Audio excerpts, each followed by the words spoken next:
সাতপুরা ট্যুরিজমের আপনার এই 8 দিনের প্যাকেজ করে আপনার কীরকম লাগলো, সমস্ত জায়গা দেখতে পেয়েছেন কি না, ড্রাইভার কেমন ছিল, গাইড কেমন ছিল, সমস্ত ব্যবস্থাপনা সব ঠিক ছিল কি না একটু বলবেন স্যার। আমার এই ত্রিপুরার ভ্রমণ বেশ কিছুদিন ধরে আমি এটা চেষ্টা করছিলাম, এই সময় সুযোগ হলো।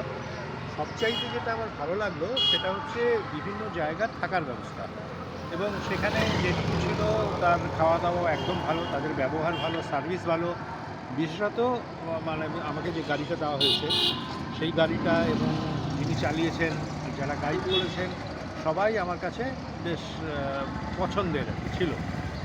আমার এই ট্রিপটা খুব ভালো লেগেছে, এবং আমার পরবর্তী সময় আমার বন্ধু বান্ধব আত্মীয় স্বজন কেউ আসলে আমি তাদের নিশ্চয়ই বলবো যে তারা যেন এখানে আসেন। আমাদের যাত্রা খুব ভালো হয়েছে। স্যার আপনি কোথা থেকে এসেছেন স্যার? আমি এসেছি কলকাতা নিউ টাউন থেকে। আচ্ছা স্যার, ঠিক আছে স্যার, ধন্যবাদ, আবার আসবেন। হ্যাঁ, ধন্যবাদ স্যার। ওয়েলকাম, ধন্যবাদ। Thank you madam.